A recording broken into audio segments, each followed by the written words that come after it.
Fala pessoalzinho, tudo tranquilo? Vamos para mais uma aula agora que eu deixei aqui gravada para vocês.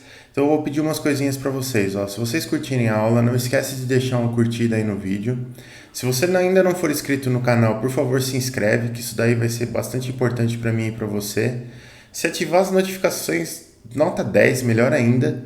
Se curtir muito o vídeo, posta, manda para os seus amigos, compartilha com seus amigos.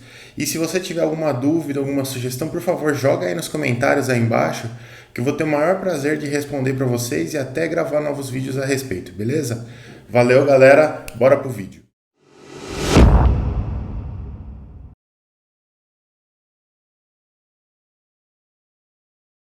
Por que cada D deve ter um sentido? Entendi. Legal, essa pergunta é tranquila. Aqui, ó. O que acontece?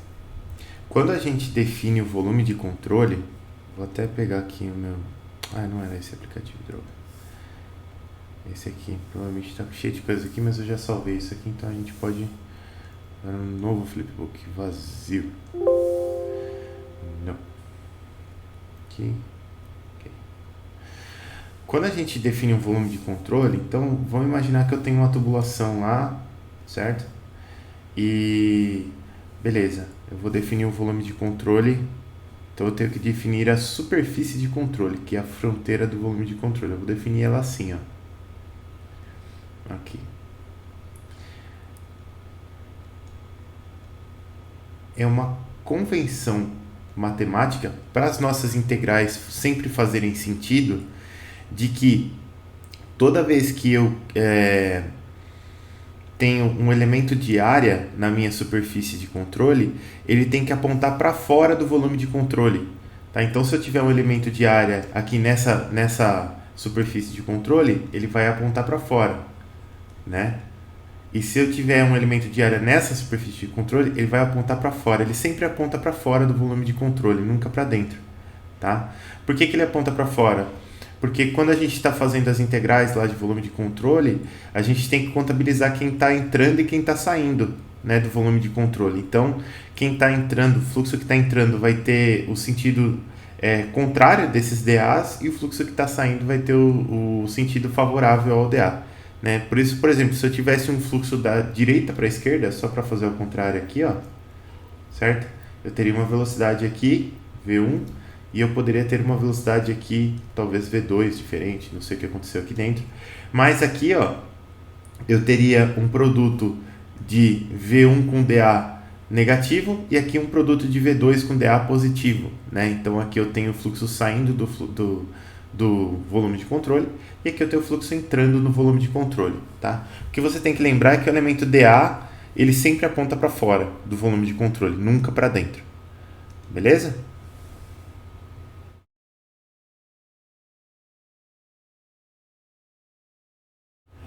Aqui, ó, a gente começou na última aula teórica, no tópico de equação de Bernoulli, né?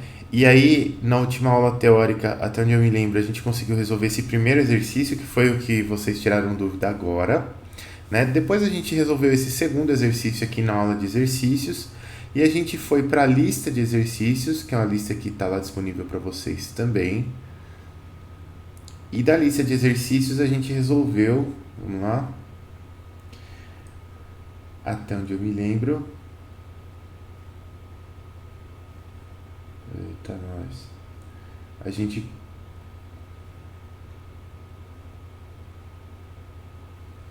Nenhum desses, né?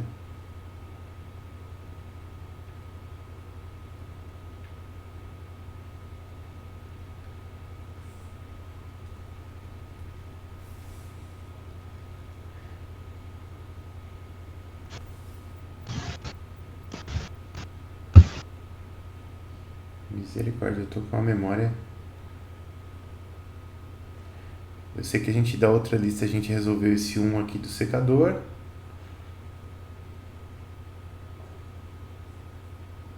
Esse 2 aqui eu já não me lembro se a gente resolveu. Acho que não.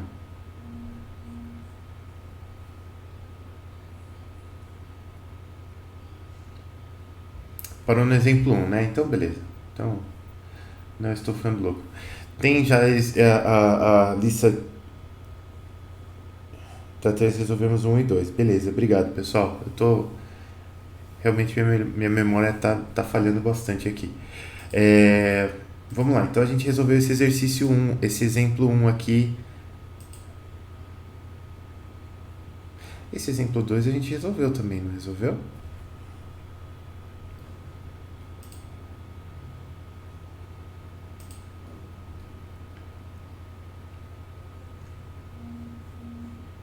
Resolveu, né? Esse aqui do sifãozinho eu lembro que a gente resolveu. Então a gente parou nesses dois exemplos aqui na última aula. É... Ah, que foi uma aula de teoria, né? Tá certo. Tá certo. A aula de exercícios que era para ser segunda-feira a gente não teve, então a gente vem para a aula de hoje de novo. Então beleza. Então tá, já organizei o pensamento aqui de novo. Então a gente resolveu esses dois exercícios de Bernoulli aqui e agora a ideia, pessoal, é a gente continuar um pouquinho nesse assunto de Bernoulli porque tem mais uma coisa que a gente precisa tratar aqui antes de seguir aqui, né? Deixa eu ver um negócio que eu passei para vocês aqui. Não, acho que vai vir numa próxima aula.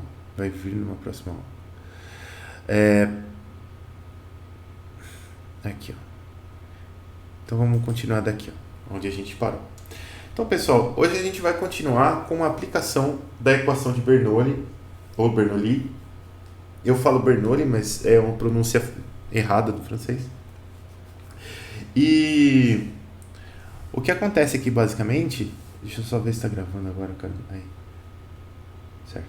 E o que acontece aqui, basicamente, é que a gente vai utilizar essa equação de Bernoulli para medir algumas pressões. Então, ó, quando a gente estava olhando lá na equação de Bernoulli, a gente tem esses três termos aqui, ó, né? Você tem aqui, ó, que a gente estava falando aqui um pouquinho anteriormente. Você tem essas três pressões aqui, pressão estática, esse ρV ao quadrado sobre 2, quando a gente coloca ela na forma de pressões, que é a pressão dinâmica, e esse ρGZ aqui, que é a pressão do gradiente de pressão devido à aceleração da gravidade.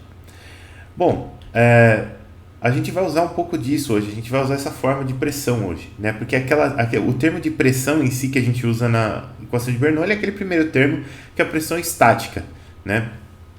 Só que a pressão do fluido, isso aqui é uma coisa que eu acho ultra interessante e se você parar para pensar, ela é até um pouco intuitiva, mas não é muito, de que a pressão do fluido ela não varia perpendicularmente às linhas de fluxo. Isso aqui faz todo sentido, né? Quer dizer, se você pegar as linhas de fluxo aqui, ó, horizontais, né, a pressão do meu fluido, ela não varia de baixo para cima. Você não tem uma pressão de baixo para cima. A menos, lógico, que a gente esteja falando do gradiente de pressão devido à aceleração da gravidade, né, devido ao campo gravitacional. Mas aqui vamos imaginar que esse cano é pequeno o suficiente, essa tubulação é pequena o suficiente para que o gradiente de pressão devido à aceleração gravitacional dentro desse tubo aqui seja desprezível. Beleza. Então, se isso é verdade, o que acontece? Eu tenho um fluxo aqui da esquerda para a direita e a pressão ela é maior do lado esquerdo e menor do lado direito. Por isso que o fluido flui da esquerda para a direita. Faz todo sentido, né? O fluido ele tem que fluir do ponto onde tem menos pressão para o ponto onde dá mais pressão. O Murilo não está conseguindo entrar na aula. E agora, pessoal? Espera aí. Vamos ver se eu consigo chamar ele por aqui.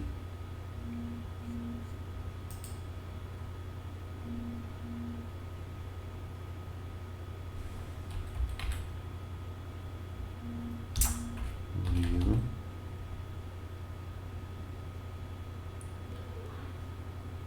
Esse Murilo José aqui, né? Ou não?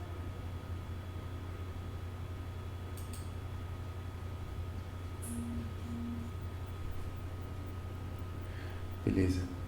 Eu pedi para ele entrar aqui também, vamos ver se... Ver mais. Matheus, Murilo, estamos ligando para ele aqui, vamos ver se vai. Ele está parecendo como ocioso aqui.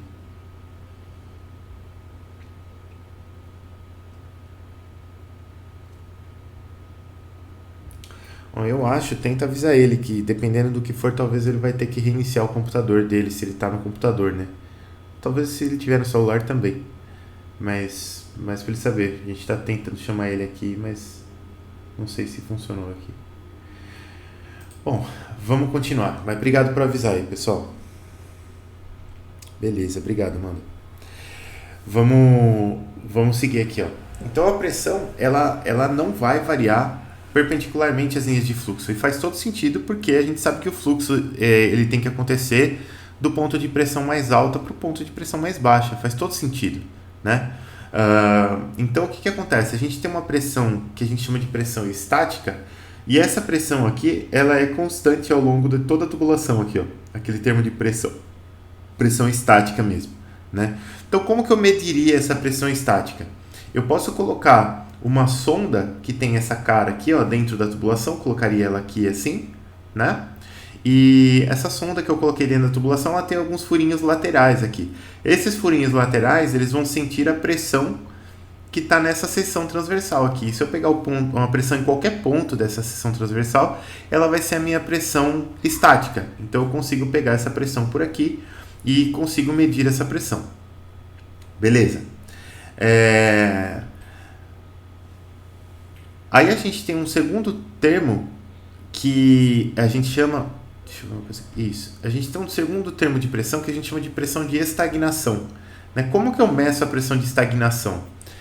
Essa pressão de estagnação ela é algo diferente. A gente vai ter que fazer um exercício de pensamento aqui para chegar nesse consenso do que é uma pressão de estagnação.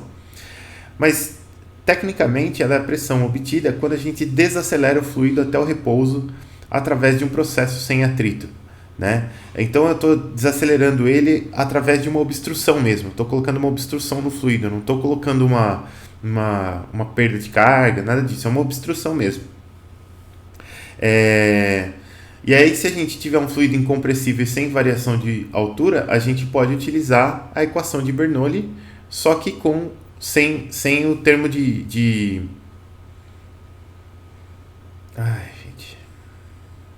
sem o termo gravitacional aqui, né? Então eu teria, na equação de Bernoulli, eu teria P sobre ρ mais V quadrado sobre 2 mais Gz igual a constante.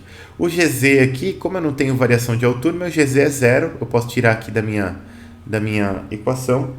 E a gente... Opa! Boa noite, bem-vindo aí, Murilo. E a gente então vai ter esse termo P sobre ρ mais V quadrado sobre 2 igual a uma constante. Beleza. Quando eu obstruir o fluido, então o que vai acontecer aqui? Ó? Meu fluido está vindo em 1 aqui com uma velocidade e uma pressão, e eu vou parar ele aqui, né? Então ele vai ter uma outra pressão P0 e uma velocidade V0 igual a zero. Aqui nesse ponto aqui eu parei, eu obstruí o fluxo, né? Então eu vou ter uma pressão aqui. Essa pressão, se eu calcular, ela vai ser aqui nesse ponto, né? Se eu comparar aqui, se eu aplicar a equação de Bernoulli dos dois lados, eu tenho P sobre ρ mais V quadrado sobre 2 é P0 sobre ρ mais V0 ao quadrado sobre 2. E esse V0 aqui é zero, né? Então a gente tem esse termo P0 aqui como sendo a nossa pressão de estagnação.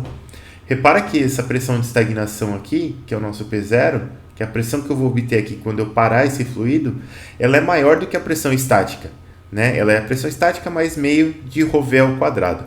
O que significa isso, pessoal?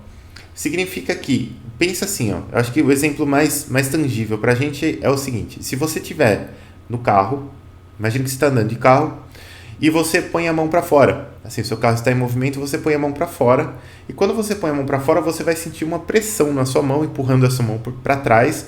Por quê? Porque a sua mão tem uma velocidade relativa com relação ao ar lá do lado de fora, que está se movendo com relação ao carro. Na verdade, é o carro que se move com relação ao ar, mas no nosso referencial o ar está indo para trás e o carro está parado. O carro está em movimento, mas no nosso referencial ele está parado, né? Então o que vai acontecer? Quando você colocar a mão para fora do carro, né, se o carro não estivesse em movimento, ou seja, se a velocidade relativa entre ar e carro fosse zero, você colocaria a mão para fora e a palma da sua mão sentiria só pressão atmosférica, né? Que é uma pressão que a gente nem tem sensibilidade porque a gente está imerso nela, né? Ela é constante, então a gente não fica sentindo a pressão gravitacional o tempo todo, né? Mas tecnicamente você sente a pressão gravitacional, não, atmosférica. Gente, eu estou trocando todas as palavras. Vamos de novo. Começa tudo de novo. Deleta. Tô dentro do carro, o carro tá parado. Põe a mão para fora. Não tem vento, não tem nada. O carro tá estacionado. Eu vou sentir uma pressão na palma da minha mão, que é a pressão atmosférica. Pressão de ar atmosférica, que é a pressão estática, que é esse P aqui, ó. Certo? Aí beleza. Alguém vai entrar lá do lado do motorista para mim, vai começar a dirigir o carro e eu vou colocar a mão para fora de novo. Quando eu colocar a mão para fora de novo, eu vou ter uma velocidade relativa entre o ar e o carro. Beleza.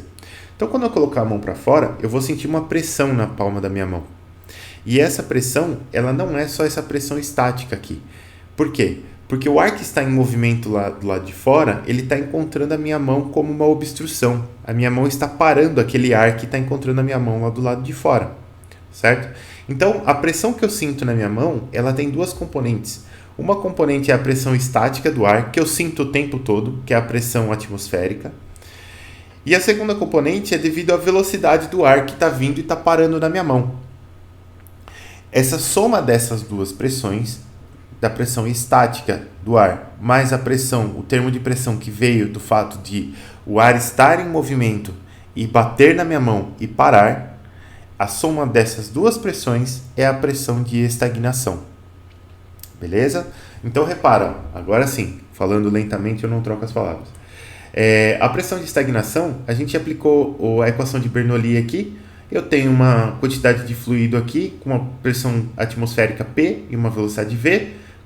Aqui eu tenho um obstáculo, então ela vai ter uma pressão P0 e uma velocidade V0 igual a zero, né? Essa pressão P0 aqui, quando ela encontra o obstáculo, é a minha pressão de estagnação. Se a gente aplicar a equação de Bernoulli aqui, esse V0 igual a zero, então ele sai daqui. Posso multiplicar os dois lados por ρ e eu fico com P0, que é a minha pressão de estagnação, é igual à pressão atmosférica mais meio de ρV ao quadrado.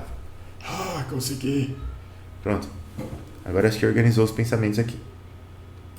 Tá? Então, a gente tem essa pressão aí que a gente chama de pressão de estagnação. E essa pressão de estagnação é importante? Sim, ela é muito importante. Por que ela é muito importante, pessoal? Porque olha só, se eu tenho a pressão de estagnação de um fluxo aqui, aí como é que eu vou medir essa pressão de estagnação? Eu vou botar um obstáculozinho lá e vou medir a pressão na frente do obstáculo, né? Se eu tenho essa pressão de estagnação aqui, o que eu posso fazer? Se eu meço a pressão de estagnação, que é uma medição de pressão, a gente sabe medir pressão, e se eu meço a minha pressão atmosférica, que é esse termo P aqui que eu também sei medir, então se eu tenho as duas pressões, tenho a densidade do ar, o que eu consigo calcular? A velocidade relativa do ar com relação ao sensor, né? Esse termo de meio ρV ao quadrado aqui é a pressão dinâmica, ele não é uma pressão real, ele se torna uma pressão só no momento em que eu obstruo o fluido, né? Mas basicamente ele é um termo que está relacionado à energia cinética do fluido aqui. E se eu isolar esse V, igual eu falei para vocês, eu tenho essa formulinha aqui, ó. A velocidade do fluido, ela é a raiz quadrada de 2 vezes pressão de estagnação menos pressão estática, dividido pela densidade do fluido. Isso aqui funciona muito. O tubo de Pitot, vocês já devem ter ouvido falar no tubo de Pitot. O tubo de Pitot, ele é um sensor que tem nas aeronaves. Na verdade, um avião ele nunca tem só um tubo de Pitot, normalmente ele tem 3, né? Por redundância mesmo, né? Já explico o porquê. E aí o que acontece? O tubo de Pitot ele mede essas duas pressões, ele mede a pressão estática e ele mede a pressão de estagnação do ar. E com essas duas pressões ele consegue calcular a velocidade relativa entre o avião e o ar. Lógico que não é só a velocidade do avião, né, a velocidade relativa, e aí você tem que tomar um pouco de cuidado, porque não dá para calcular quanto que o avião andou com essa velocidade, né, porque como ela é relativa ao vento, e você pode ter vento de cauda e tudo mais ali, o seu avião pode ter andado mais ou menos do que você imagina. Mas a velocidade do avião com relação ao ar, ela é muito importante, né, porque as asas do avião, elas são feitas, primeiro, para ter uma determinada sustentação de acordo com a velocidade relativa ao ar, não é qualquer velocidade, E segundo, que elas têm um limite de velocidade. Se você passar muito dessa velocidade, você pode criar uns efeitos de instabilidade dinâmica e o seu avião, as asas podem partir mesmo, né? Isso é um problema sério. Então você não pode, o avião ele tem que controlar essa velocidade relativa que ele tem com relação ao vento, senão você pode ter problemas, né? E você controla tudo isso com o seu tubo de pitot, né? Então aqui, ó, o tubo de pitot ele vai medir, na verdade ele mede as duas pressões, né? Mas esse daqui é um sensor que vai medir só a pressão de estagnação. Então olha só, eu tenho um sensor aqui, ele tem um furinho, ele parece aquela sonda que a gente viu anteriormente, na verdade ele parece outra coisa que eu não gostaria de mencionar aqui, mas ele parece aquela sonda que a gente viu anteriormente e só que o furinho fica na frente aqui, tá vendo? Aquele que a gente viu anteriormente, o furinho fica na lateral. E quando o furinho fica na lateral, eu meço a pressão estática do fluido. Quando o furinho fica na frente, eu consigo medir a pressão de estagnação. Aqui, ó, com isso daqui eu consigo medir a pressão de estagnação. Por quê? Porque o fluxo vai vir daqui, ele vai parar aqui nesse furinho aqui antes de vir para cá, para se desviar, né? Então aqui eu consigo medir a pressão de estagnação do meu fluido. E aí, né, você vai ter uma pressãozinha aqui, você mede com o seu manômetro aí, qualquer coisa que você precisar medir. Isso é muito, muito, muito bacana, pessoal, porque você pode ter um sensor que é híbrido, né? Você mede tanto a pressão estática com furinhos na lateral, quanto a pressão de estagnação com furinho na frente, com sensor só, com uma sonda só, você faz tudo, né? Isso é bem, bem, bem legal. Aí a gente tem um exemplozinho aqui e depois a gente pode resolver mais alguns exercícios lá da nossa lista agora de equação de Bernoulli. Então, ó, eu tenho um tubo de pitot aqui, né? Na verdade ele é bem analógico, ele funciona só como um manômetro em U aqui, né? Um manômetro de líquido aqui. Então você tem um tubo de pitot e ele é inserido em um fluxo de ar nas condições normais de temperatura e pressão. Para a medição da velocidade do fluxo. Então tá aqui, ó. Eu tenho repara que esse manômetro aqui ele tem duas conexões com o ar aqui, né? Eu tenho essa conexão inferior. Essa conexão inferior aqui ela vai pegar a pressão estática e eu tenho essa conexão que dá de frente com o fluxo aqui, ela vai pegar a pressão de estagnação do meu fluido. O tubo é inserido de forma a apontar diretamente para o fluxo e a pressão que ele sente é a pressão de estagnação. Beleza. A pressão estática é medida no mesmo local no fluido utilizando um orifício na parede do tubo, que está aqui.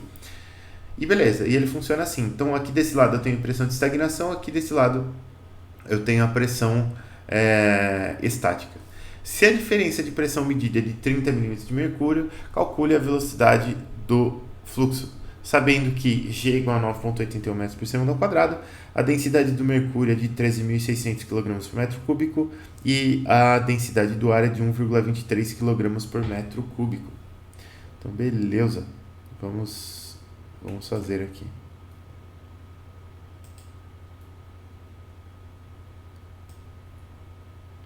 Dá um print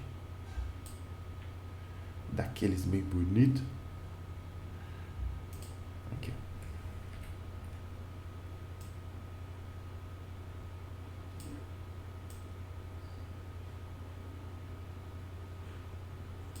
Assim. Então tá aqui o exercício que a gente tem que resolver. Eu vou redesenhar esse tubo aqui um pouquinho maior para a gente poder trabalhar nele. Não sei se alguém ia falar alguma coisa aí, mas se quiser pode falar.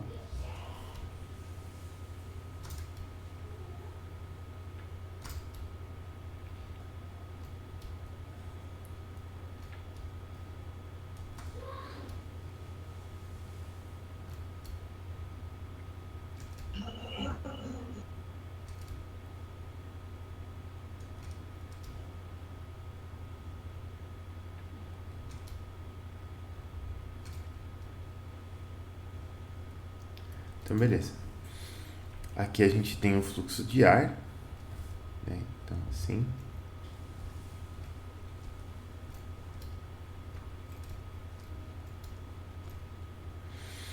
Beleza. E aqui eu vou ter mercúrio aqui dentro, né? Então, ele colocou aqui, ó. Aqui desse lado tá mais altinho. Aqui desse lado tá mais baixinho. a gente consegue até, agora aqui, consigo pintar aqui, ó. E essa diferença de alturas aqui, ó,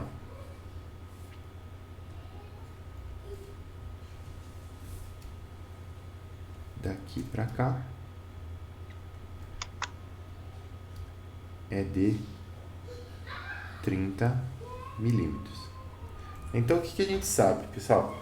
A gente sabe que nesse ponto aqui, ó, nesse ponto aqui, vamos desenhar de vermelhinho aqui, nesse ponto aqui eu tenho uma pressão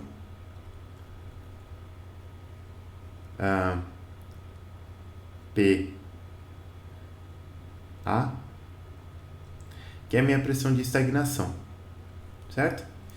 E nesse ponto aqui, eu tenho a minha pressão PB, que é a minha pressão estática do fluido, certo? E aí,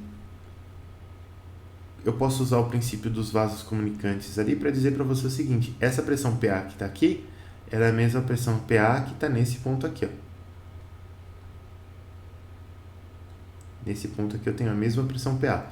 Então, eu sei que a minha pressão de estagnação aqui, ó, ou a minha pressão PA que está aqui embaixo, vamos dizer assim, eu sei que a pressão PA, ela vai ser o quê? Vai ser a minha pressão desse ponto aqui de cima, PB, mais os 30 milímetros de mercúrio aqui, que eu vou utilizar, na verdade, o gradiente de pressão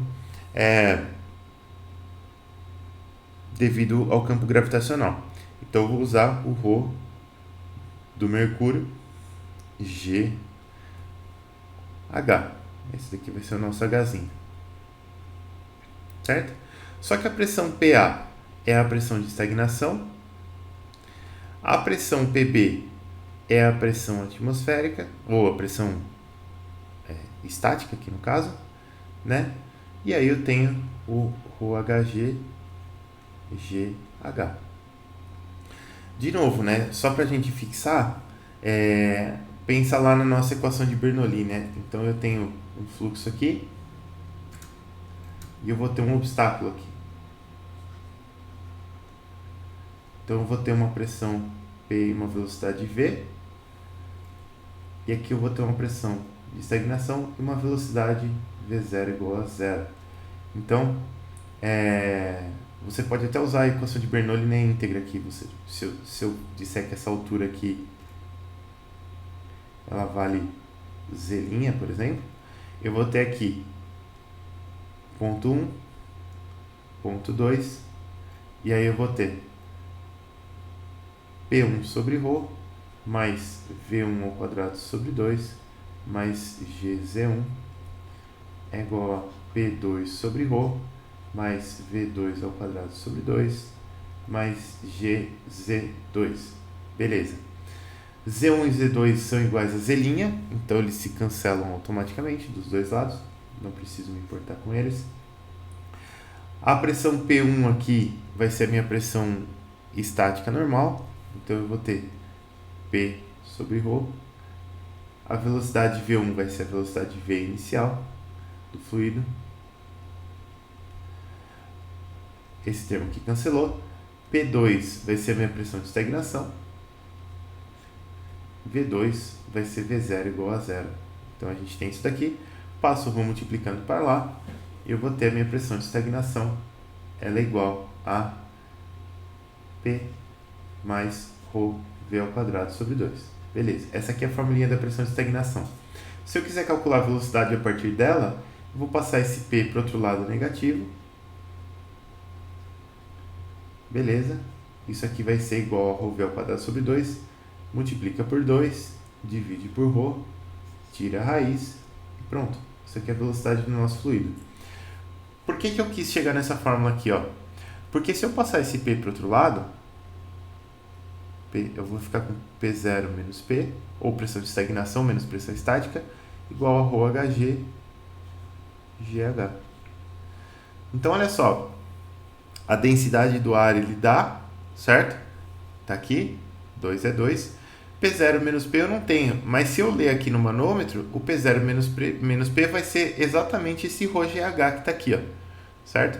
Então, no nosso caso aqui, a velocidade ela vai ser raiz quadrada de 2 densidade do mercúrio GH dividido por densidade do ar. Se a gente fizer essa conta aqui, a gente vai obter 2 vezes 13.600 vezes 9,81 vezes 0,03 dividido por 1,23 raiz disso tudo. E essa velocidade aqui dá uma velocidade de 80,67 metros por segundo.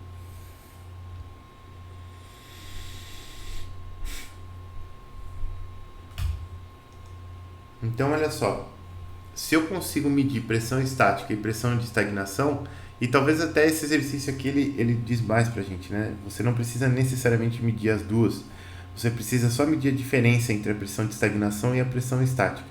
Se você consegue medir essa diferença, beleza, você já consegue calcular a velocidade do seu fluido tranquilamente. Não precisa se preocupar. Isso aqui é um negócio muito legal, né? Porque medir velocidade de fluxo é difícil, né? Mas medir pressão é fácil. Então, a gente consegue, medindo pressões, chegar na velocidade. Vamos lá. Não está conseguindo ver que os Z são iguais nessa situação. Vamos lá. Aqui, ó, o que acontece? Beleza, na fórmula da pressão de estagnação, a gente deduziu dessa forma aqui. Então, beleza. O Z daqui é igual a Z daqui. Aqui, ó, por que esses Z são iguais? Porque tem aquele detalhe lá do começo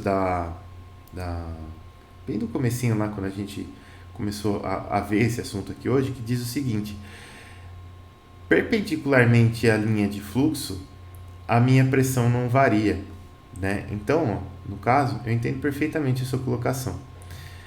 Se eu traçar uma linha aqui, ó, uma linha vertical aqui, ó,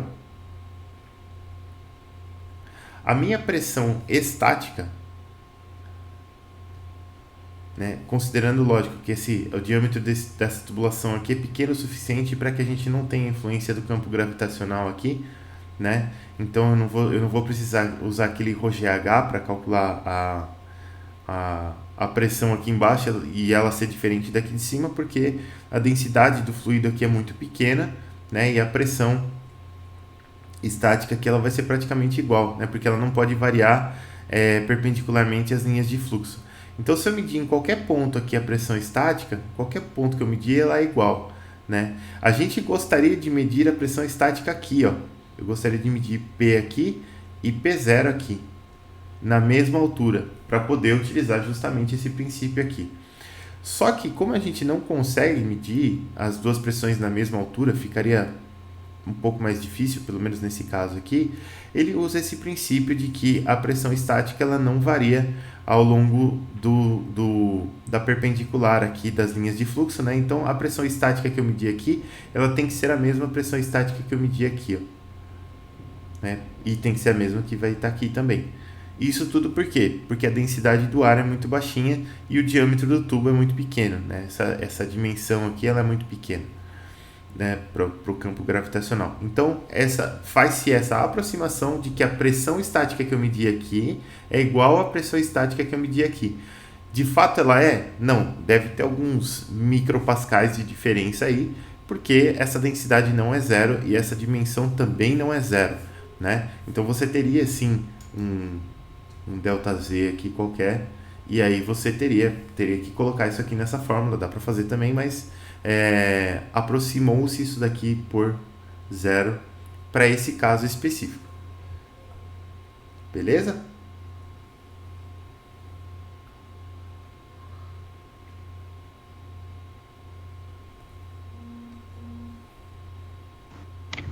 Beleza, Vini? Então, beleza. Fez sentido, né? Então, beleza. Mas eu Sim. gostei da colocação. que os Zs não são iguais, que de fato não são iguais. A gente mexe com o negócio há tanto tempo que parece que, né, tudo vai que vai, né? Mas tem razão. Não é exatamente igual, não. Vamos pegar um exercício da lista para resolver aqui. Da nossa lista de Bernoulli, que não é essa. Que é essa aqui. Não, um motivo. Coisa. Aí, ó. Beleza. Inclusive, acho que foi a Isabela que fez uma pergunta lá pra mim em um dos vídeos do YouTube. Eu respondi lá pra você, Isabela. Depois, eu não sei se a notificação chegou pra você que eu respondi, mas eu respondi por lá. Mas depois, se você quiser perguntar no Teams, se não chegou por lá, eu te respondo pelo Teams também. Beleza? Então vamos seguir aqui, ó. Tem um exercício legal pra gente resolver aqui, que é o seguinte, ó. A contração de entrada e a contração de entrada e a seção de testes de um túnel de vento é mostrada na figura. Então aqui, ó, você tem uma captação de ar, aí você tem uma contração na entrada do túnel de testes e aqui você tem uma seção de testes. Então, se você vai ter um modelo que você quer testar em escala, você vai colocar ele aqui dentro. A velocidade do ar na seção de teste é de 50 metros por segundo. Um tubo de Pitot apontado corretamente para o fluxo indica que a pressão de estagnação na linha central da seção de teste é de 10 milímetros de água abaixo da pressão atmosférica. O laboratório é mantido a pressão atmosférica e temperatura de 5 graus Celsius. Calcule a pressão dinâmica na linha central da seção de testes do túnel e calcule também a pressão estática no mesmo ponto. Qualitativamente, compare as pressões estáticas nas paredes do tubo em sua linha de centro e explique por que elas podem ser diferentes. Então vamos lá, tem bastante coisa para fazer aqui. Deixa eu... Vamos dar um print nele aqui.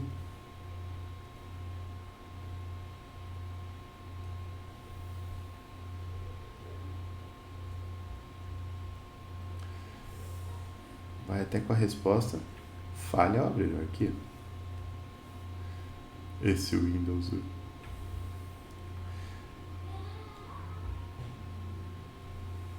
Aqui. Então, vamos lá para o nosso... Aqui.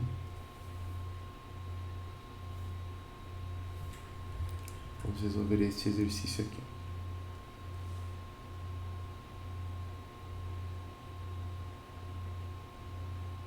Eu até esqueci de colocar aqui na outra folha o dia de hoje, né? Vou colocar aqui no cantinho assim, ó. Hoje é dia 10/9.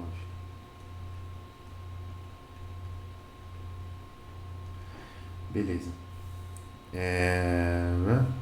Outra página. Aqui. Então ele fala um monte de coisa que talvez eu tenha que ler de novo. Tem um tubo de Pitot aqui, é esse Lzinho aqui. E ele indica que a pressão de estagnação na linha central da seção de teste, então ele está dizendo isso aqui, ó, a pressão de estagnação aqui é 10 milímetros de água abaixo da pressão atmosférica. Isso aqui então vai ser a pressão atmosférica menos... Eu vou colocar assim, depois a gente melhora essa notação aqui. 10 milímetros de água. Beleza.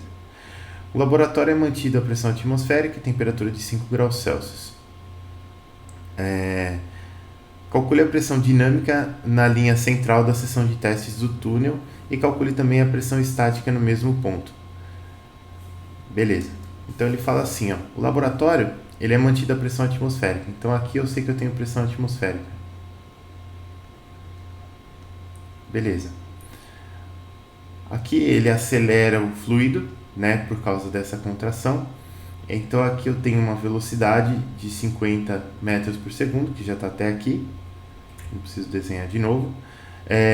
Eu vou ter uma pressão de estagnação P0 e eu vou ter uma pressão estática P. Beleza. Então, ó, o que eu consigo fazer aqui? Ó? Se eu tenho a velocidade, a gente sabe que a minha pressão de estagnação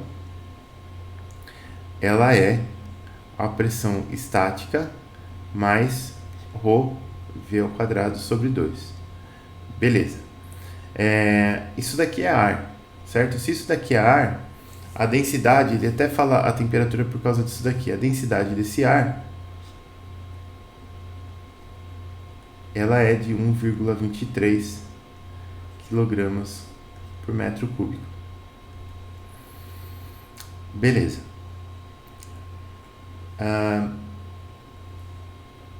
Então vamos lá. Se eu tenho a densidade do ar e tenho a velocidade, eu consigo calcular a pressão dinâmica. Né? Vamos colocar assim, ó. A minha pressão dinâmica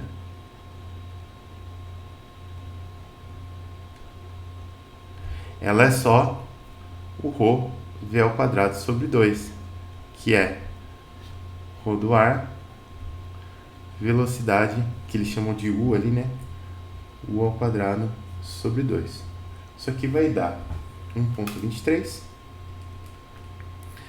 vezes 50 ao quadrado dividido por 2, que dá 1537,5 Pascal. Olha só, parece que eu tô colando as respostas aqui, né?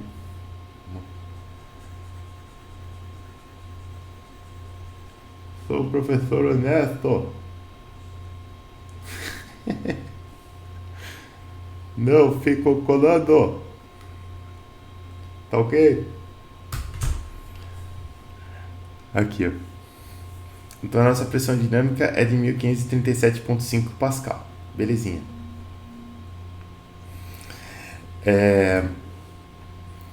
Aí a gente tem aqui, ó, que então se eu tenho a pressão dinâmica que está aqui e tenho a pressão de estagnação, que é essa pressão aqui, ó, vamos calcular essa pressão de estagnação aqui, ó. O que é essa pressão de estagnação, né? Ela vai ser a pressão atmosférica menos 10 milímetros de água. Então são uma altura de 10 milímetros, certo? Que é 0,01 metros, que multiplica a aceleração da gravidade, 9,81 metros por segundo ao quadrado, que multiplica a densidade da água, que aqui a gente pode usar como 999 kg por metro cúbico. Isso daqui vai dar pressão atmosférica menos, vamos lá, 0,01 vezes 9,81 vezes 98 Pascal. Dá uns quebradinhos aqui, mas 98 é uma boa aproximação.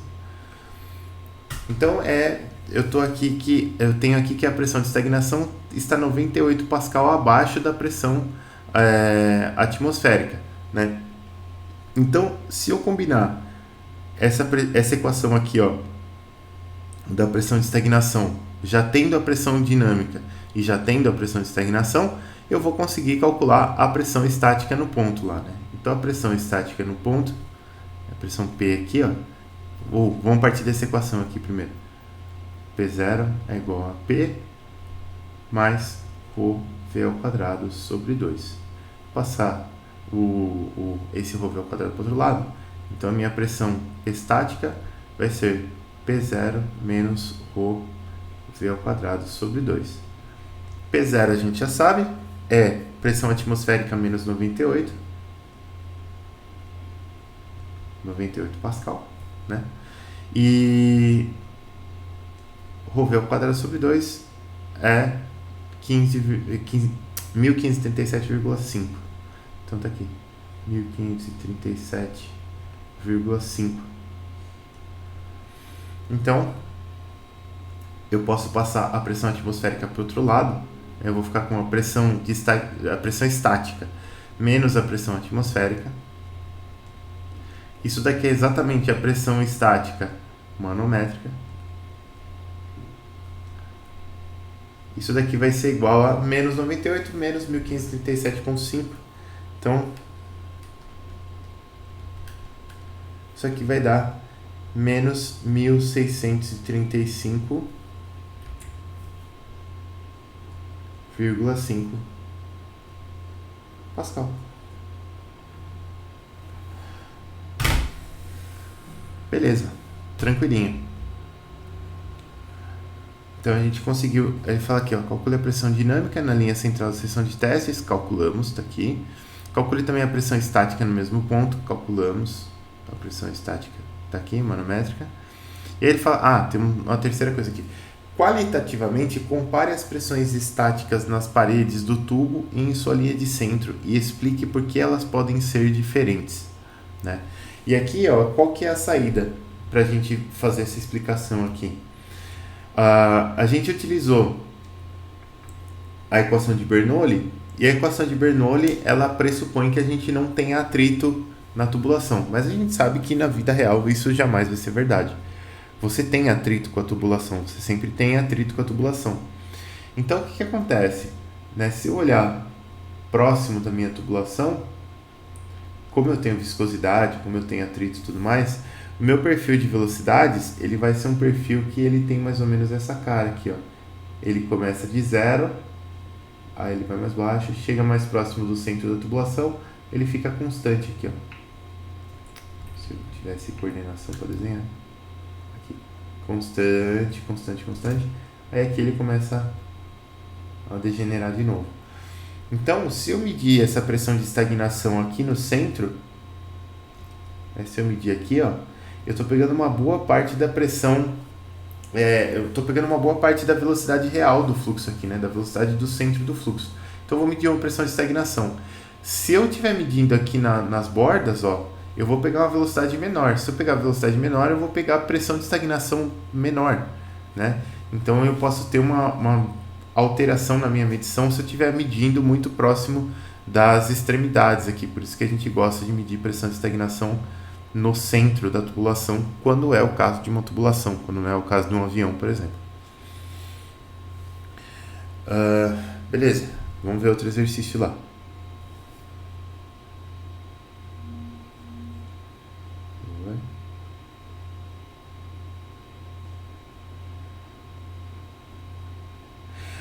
Não, tranquilo, Isabela. Depois manda pra mim um print aqui no Teams, alguma coisa assim, que eu te ajudo a encontrar o erro aí. Tranquilo. Às vezes o erro fica meio escondidinho mesmo, mas a gente acha. Vamos dar uma olhada no exercício 2 aqui, ó. Ele diz o seguinte: água flui verticalmente para cima em um tubo cujo diâmetro é de 1 polegada e o diâmetro de saída é de meia polegada. A descarga ocorre à pressão atmosférica. A velocidade do fluxo de saída é de 30 pés por segundo. Calcule a mínima pressão manométrica necessária na seção 1 para que isso ocorra. Se o tubo estivesse invertido verticalmente, qual seria a mínima pressão na seção 1 para manter a velocidade de saída em 30 pés por segundo? Então, vamos fazer.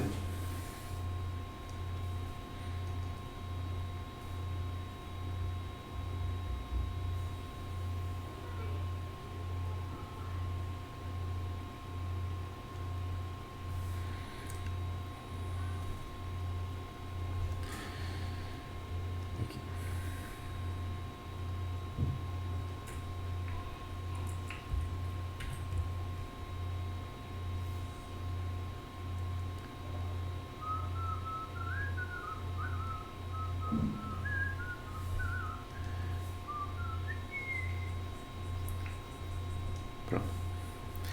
Então aqui, ó. Eu tenho um fluxo de água daqui para cá, né? Então eu gosto de novo, né? Eu gosto de redesenhar as coisas aqui. Eu não sei, eu vou ser bem honesto para vocês. Acontece o seguinte, a minha memória é uma droga. Eu acho que vocês já perceberam. E se eu desenho as coisas, é mais fácil para memorizar, é mais fácil para as informações entrarem na cabeça. É só por isso. Então aqui. Eu tenho aqui uma seção 1. certo? Aqui eu tenho a seção 2, a velocidade V2, e aqui a gente tem uma diferença de altura importante aqui, que está aqui, ó. São 10 pés. Aqui embaixo o diâmetro é de 1 polegada. E aqui em cima o diâmetro é de meia polegada. Aqui fora eu tenho a pressão atmosférica. Beleza. Então, ó, vamos resolver problema de equação de Bernoulli. O que eu gosto de fazer? Nesse problema aqui é bem óbvio, né? Mas o que eu gosto de fazer em todo problema de equação de Bernoulli? Desenha a linha de fluxo. Primeira coisa. Então, a minha linha de fluxo ela vai passar por aqui. Ela vai vir para cá.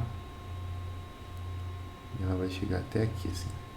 Certo? O ponto 2 está aqui. O ponto 1 está aqui. Todos os dois pontos têm que estar em cima da sua linha de fluxo. Tá? Porque você está analisando uma porção muito pequena do seu fluido. No ponto 1, o que eu tenho?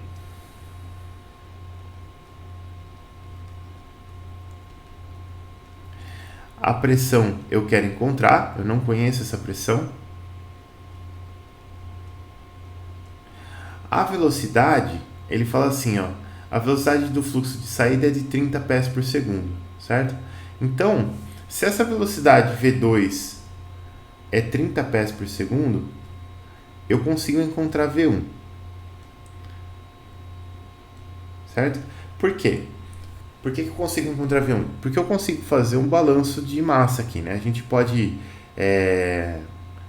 As coisas elas vão vir daquela equação da conservação da massa, no fim das contas, né? Mas aqui o que a gente assume? A gente assume que a tubulação está em regime, quer dizer, ela não está nem enchendo nem esvaziando. Então, basicamente, a quantidade de água que entra é a quantidade de água que sai. Se a minha água é incompressível, a densidade dela é constante, então a vazão volumétrica que entra tem que ser a vazão volumétrica que sai. Ou seja, a gente sabe que V2 que multiplica a área 2 é igual a V1 que multiplica a área 1, certo? Vazão volumétrica é igual a vazão volumétrica. Aí o que eu sei? Eu sei que V2 é conhecido, são 30 pés por segundo. A área 2 é... Eu vou calcular ela em polegadas quadradas mesmo. Então a área 2 ela vai ser π, que multiplica o diâmetro, que é meio, ao quadrado, dividido por 4. Isso aqui é a velocidade V1, que multiplica a área 1, que é π, o diâmetro aqui é 1 polegada, 1 ao quadrado, dividido por 4. Bom, os π's e os 4's aqui são absolutamente cortáveis, né? Então, π corta com π, 4 corta com 4. Esse 1 ao quadrado é 1, eu não preciso me preocupar. Então, a minha velocidade V1 ele é igual a 30, que multiplica meio ao quadrado. Meio ao quadrado é 1/4, 30 por 4 é 7,5 pés por segundo. Beleza, então a velocidade V1 é 7,5 pés por segundo.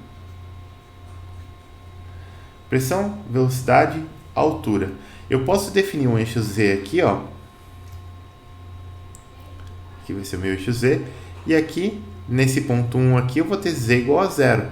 E nesse ponto 2 aqui, eu vou ter Z igual a 10. Então, o Z aqui, por definição, Z1 será 0 pés.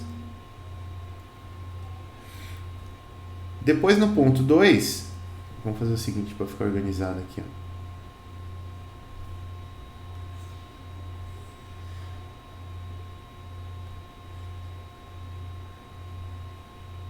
Agora sim. No ponto 2,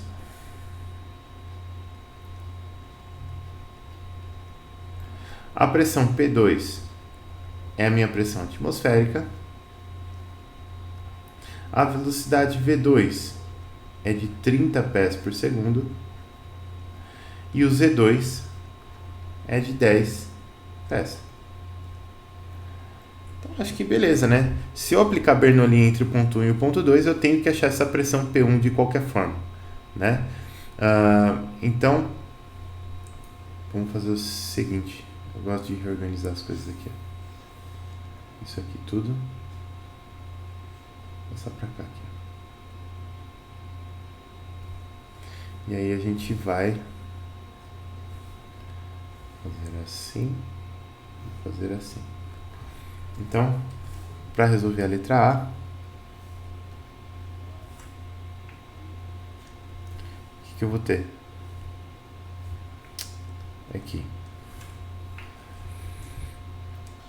P1 sobre ρ mais V1 ao quadrado sobre 2 mais GZ1 é igual a P2 sobre ρ mais V2 ao quadrado sobre 2 mais GZ2. Beleza.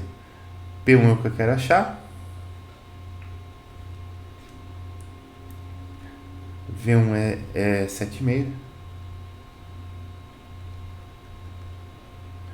Aqui é a água, né? Então a densidade, quando não é informada, a gente assume 999 kg por metro cúbico. G que multiplica, o G também é 9,81 metros por segundo ao quadrado.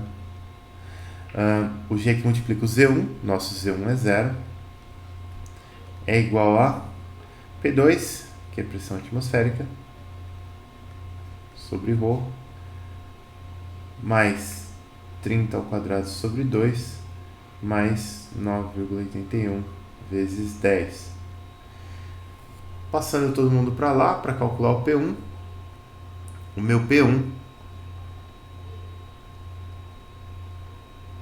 será igual a... Vamos começar, aliás, P1, vamos calcular P1 menos pressão atmosférica, né?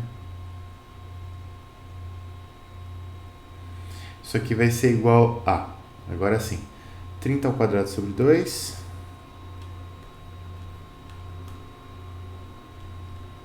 mais 9,81 vezes 10, menos 7,5 ao quadrado sobre 2, beleza? Tudo isso que multiplica 999.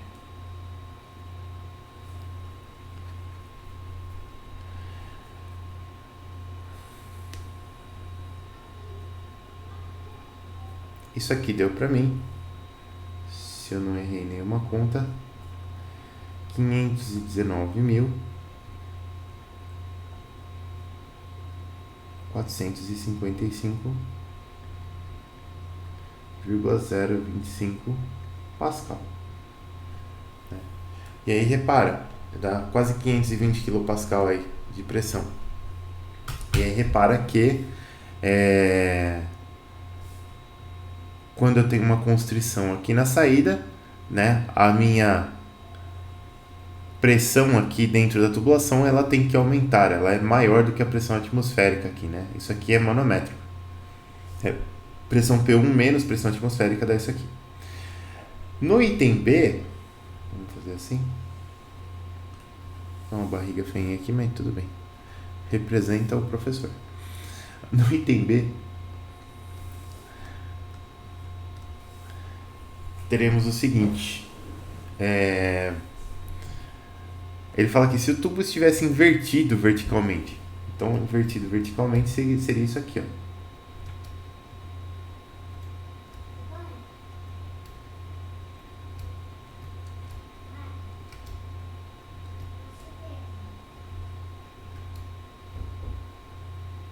Papai tá dando aula, filho.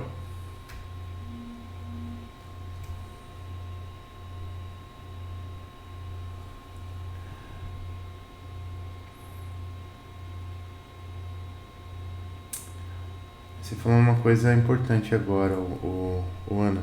Não. Não pode, deveria ter convertido esses pés aqui para metros e deveria ter convertido esses pés por segundo aqui para... Nossa, gente, que viagem. Tinha que ter convertido tudo. Obrigado pela observação, hein?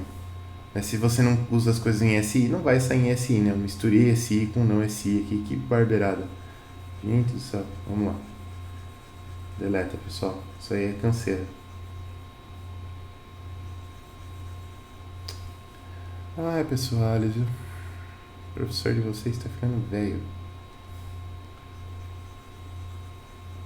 Vamos de novo. Uma boa parte dele a gente já fez, só teria que converter as coisas aqui, né? Então a gente teria lá P1 sobre ρ mais V1 ao quadrado sobre 2 mais, GZ1 menos P2 sobre ρ mais V2 ao quadrado sobre 2 mais GZ2, ou um é igual ao outro aqui. Pronto. Então a pressão P1 aqui, beleza? P1 sobre ρ. A velocidade V1 aqui, a gente vai ter que converter isso daqui para metros por segundo, né? Tá em pés por segundo. Um pé é 0,3048 metros, né? Acho que é 3048. É.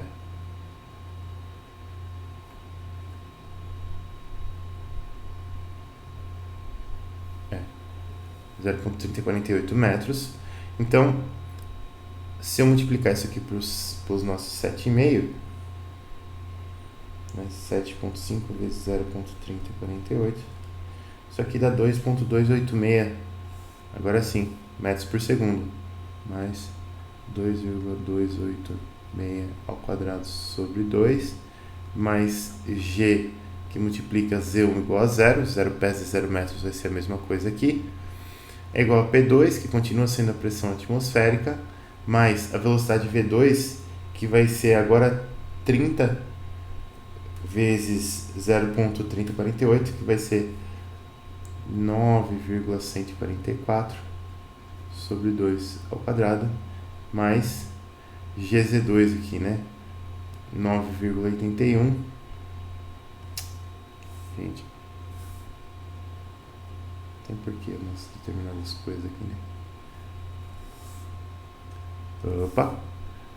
9,81 vezes 10 pés. 10 pés é 3,048 metros.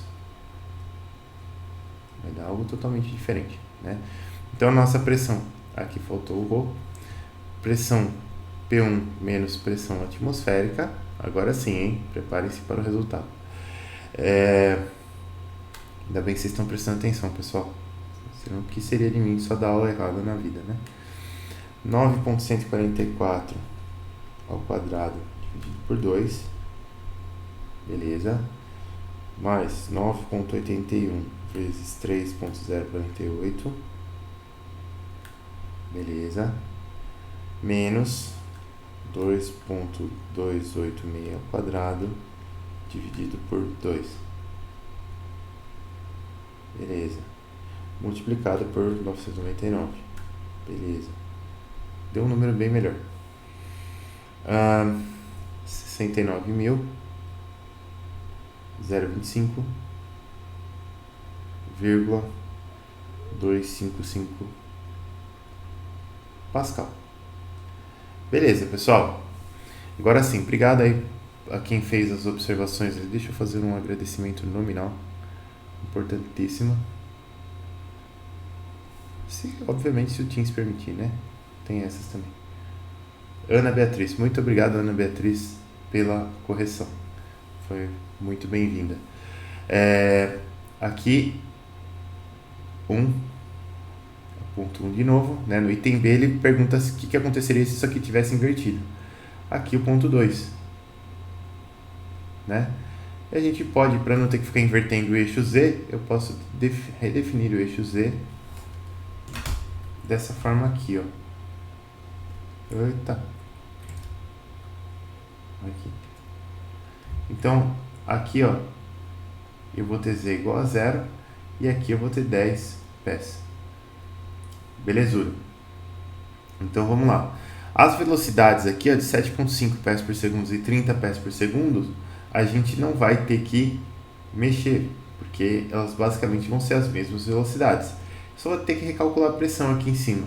Então, eu vou ficar com P1 sobre ρ mais V1 ao quadrado sobre 2 mais GZ1 é igual a P2 sobre ρ mais V2 ao quadrado sobre 2 mais GZ2. Agora vai mudar um pouquinho aqui na questão do Z e tudo mais, mas aí vai ser tranquilo. P1 é o que a gente quer calcular, então eu vou ter P1 sobre ρ aqui, mais a velocidade V1, ela vai continuar sendo esse 7,5 aqui, convertidos para metros por segundo, que vai dar esse 2,286, com 2,286 ao quadrado sobre 2, mais G, que é 9,81 metros por segundo ao quadrado, que multiplica Z1. E agora Z1 é 10 pés, que é 3,048 metros. Isso aqui vai ser igual a P2, que é a pressão atmosférica, sobre ρ, mais V2 ao quadrado sobre 2, que é 9,144 ao quadrado sobre 2,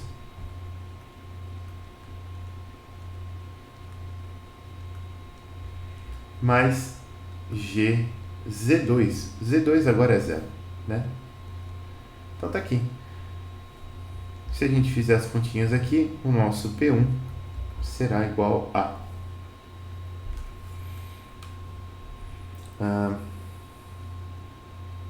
P1, na verdade, P1 menos pressão atmosférica, da mesma forma, né?